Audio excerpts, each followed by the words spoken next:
Fala pessoal do canal, tudo bem? Edmilson Silva com vocês, aqui no canal EG Notícias. Pessoal, hoje no Curiosidades do Sertão Baiano a gente vai trazer um assunto bem interessante.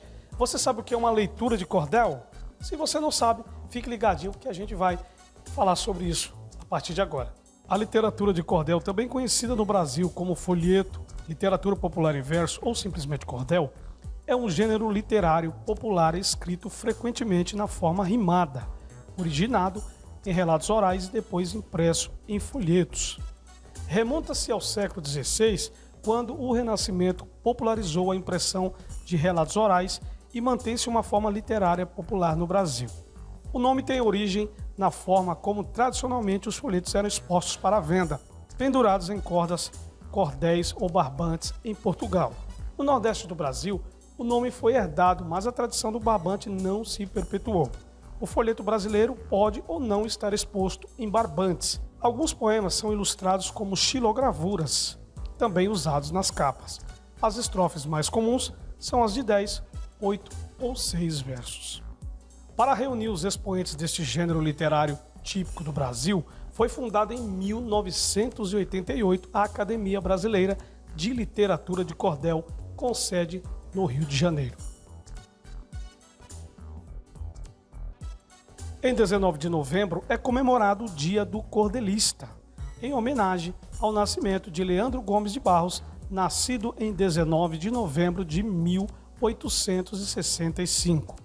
Em setembro de 2018, o Instituto do Patrimônio Histórico e Artístico Nacional reconheceu a literatura de cordel como patrimônio cultural imaterial do Brasil. Quem nunca leu uma leitura de cordel, né, gente? Leitura de cordel é super interessante, super bacana. Quando eu era, por exemplo, adolescente, eu morava aqui no nosso querido Espantagado, eu lia muito leitura de cordel, eu gostava muito. E existem muitas leituras de cordéis, principalmente aquelas que falam sobre as histórias de Lampião, né? É muito legal, gente. As façanhas do cangaceiro Lampião, Virgulino Ferreira da Silva e o suicídio do presidente Getúlio Vargas são alguns dos assuntos de cordéis que tiveram maior tiragem no passado.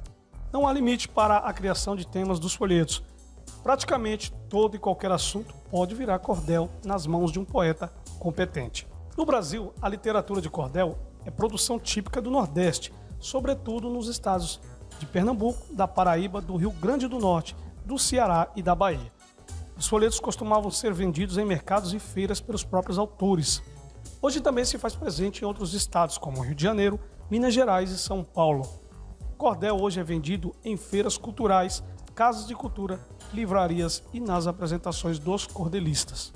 Leandro Gomes de Barros afirmou na peleja de Riachão com o Diabo, escrita e editada em 1899. Esta peleja que fiz não foi por mim inventada. Um velho daquela época a tem ainda gravada. Minhas aqui são as rimas, exceto elas, mais nada. Oriunda de Portugal, a literatura de cordel chegou ao Brasil em fins do século XVIII, ganhando força a partir do século XIX no interior nordestino. Bom, pessoal, espero que você tenha gostado desse material que a gente trouxe aqui no canal para vocês, falando sobre a leitura de cordel. E eu agradeço o carinho da audiência de vocês e deixo meu abraço e até breve.